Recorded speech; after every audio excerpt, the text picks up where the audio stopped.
Hey guys, welcome back to my YouTube channel. This is Nikiko and nandito pa rin tayo sa Ugbo, Tondo. So sa last vlog natin, meron tayong nakuha mga recommendations. At ngayon, gagawin na natin is bibili tayo ng mga pagkain na ayon sa mga category na hinanda ng ating GMA team. Kung ano mang twist yan, malalaman natin. Tara! Ang una nating category is something creamy. Ano bang mga na-recommend sa ating something creamy? Parang yung cheese corn ba? Creamy ba yun? Ah, pwede yun, cheese corn. Pero hindi natin alam nasan ba yun. Ayan po, ang creamy naman. Isang order po ng yung maliit lang, subukan natin. Creamy naman, no? Ate, ano yung nasa taas? Sorry? Melted cheese. Ayan. Something creamy. Mukhang pasok naman. Melted cheese plus butter, sugar. Ate, parang nakikita kita sa ano, sa mga TikTok videos. Ano ka? Thank you. Thank you na lang. Hindi, joke lang. Tikman na natin. Creamy naman talaga. Mainit-init pa.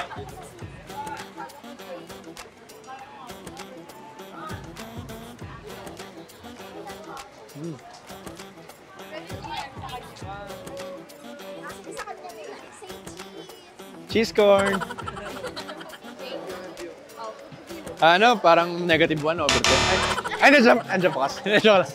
Para sa akin, ano, mili kasi ako sa corn, pero mas trip ko yung, ano tawag itong binatog. Ito, more on the sweet side. Medyo nag-iiwas kasi ako sugar, pero the taste, para sa akin, 9 over 10 to overall. So, ang next category naman natin is something hard. Whew. Hard. Grabe yung utak ko, ah. Ang daming suggest ng tanghulo. At never ko pa na-try yung tanghulo actually, so dito natin matitikman. Oh, something hard naman.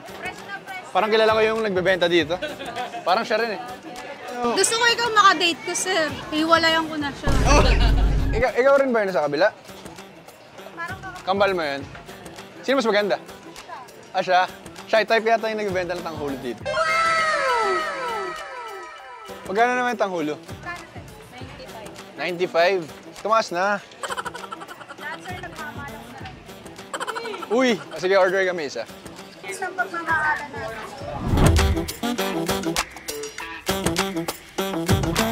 Ayan po ang tanghulo natin. Tingnan natin kung ano ba? Something hard.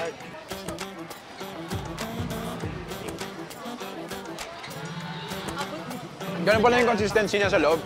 Parang durog na yung loob ng strawberry. Parang naging crunchy na rin yung fruit.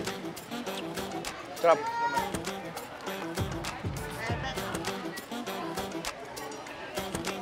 Sa mga desserts, 9 over 10 to. Okay guys, next natin is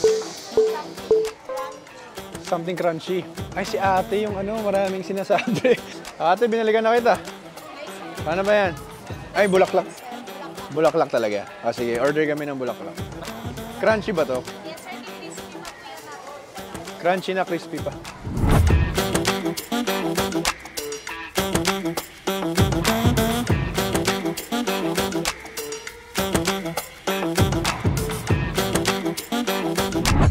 Ayan, titikman na natin yung bulaklak. Kung crunchy and crispy ba. Yeah.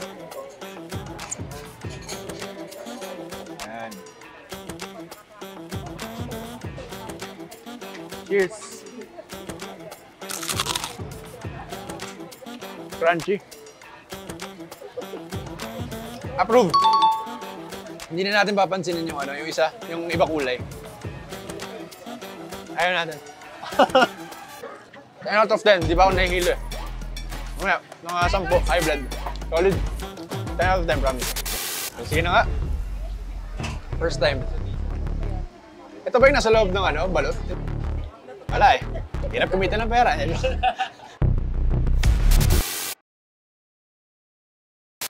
Sige, next na. Something long. Pagkatapos ng ulo, yung long naman. Parang pasok dito yung corn dog. Paminta sibuyas, bawang betchin, isang boteng gin, isang porsyong puti, sa Lunes babayaran. Paminta sibuyas, bawang betchin, isang boteng gin, isang porsyong puti, sa Lunes babayaran. Ito na ba yun? Magkano po corn dog? Ano, something long. Ito, sure ako. Alam ko na yung lasa na ito.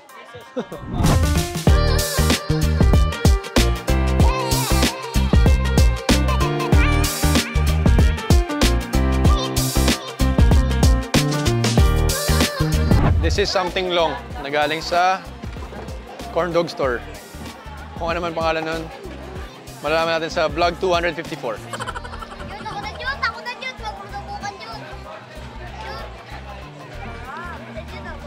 Something long, pero siguro mas type ko to kapag wala yung sugar.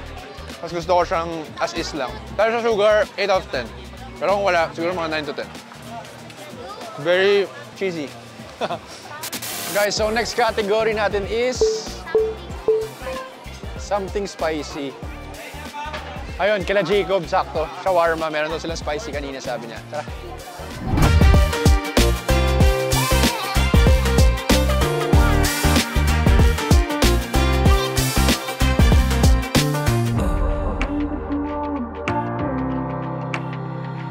Yung isa spicy, yung isa hindi. Buy one, take one siya, yung isa regular. Sarap ah! Eh, wala pa pala. Titikman na natin. Ito ang shawarma ni Winmon. Ayan. Unang kagat, balat lahat. Medyo.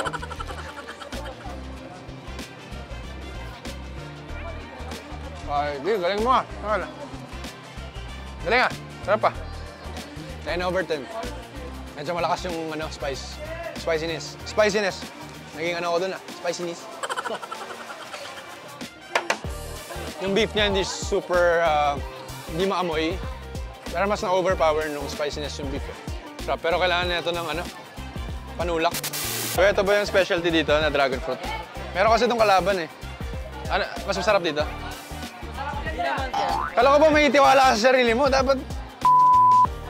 Ayan. Sige. Order kami yung ano lang maliit. Para... Isa lang muna. Hindi na kailangan. Ay, higop na lang, higop. Naku, patay tayo dyan. Sino bang huli mong hinigop? Ay, ano bang huli mong hinigop? Kape.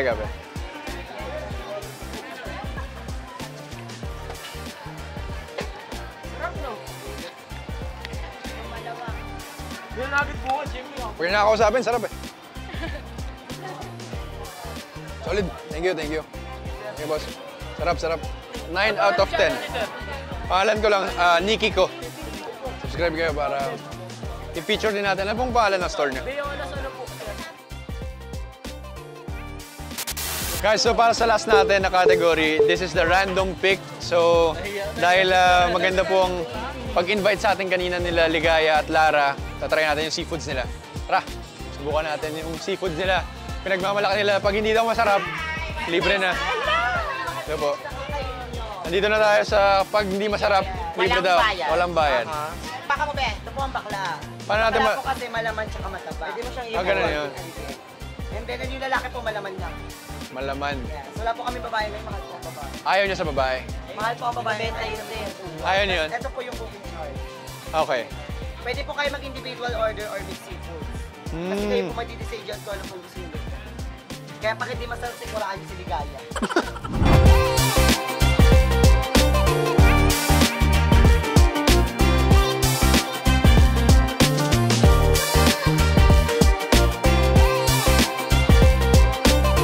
Hey guys, dumating na yung something random natin.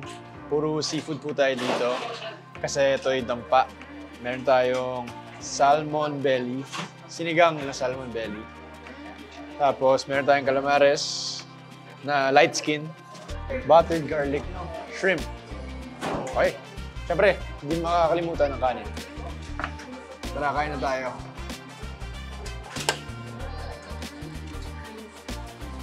Mainit naman. Asawa niya. Asawa niya ito, di ba?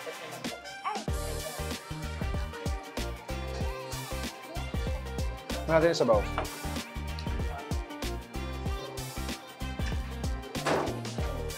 Okay. Saktong asin. So far, favorite ko to. Wala nang ulo to ah. Tingnan natin kung pumasok sa loob yung butter.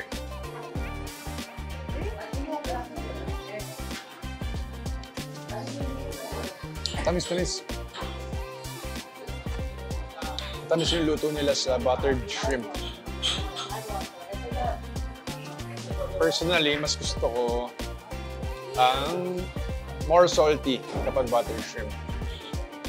Mahilig yun sa medyo matamis. Ito yun. Pero siguro pwede naman natin request siguro next time if order ulit. Na bawasan yung sweetness. So sa tatlo, favorite ko yung tuna belly.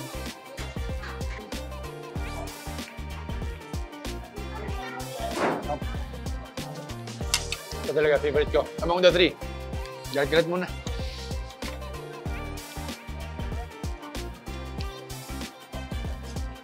Oh no. Guys, so yun yung last natin ng something random. So, para sa akin, around 7 to 8 out of 10 kasi yung tuna belly lang yung favorite ko doon. Yung buttered shrimp kasi medyo matamis. Ang mas gusto ko doon, salty yung luto. Tapos yung calamares, medyo unsalted din siya. So, mas gusto ko medyo mas malasa. So, yan. Salamat guys sa pagsama niyo sa akin today. Salamat sa pag-like, share, and subscribe. Kung di pa ka nakasubscribe, please subscribe. And I'll see you guys in the next video.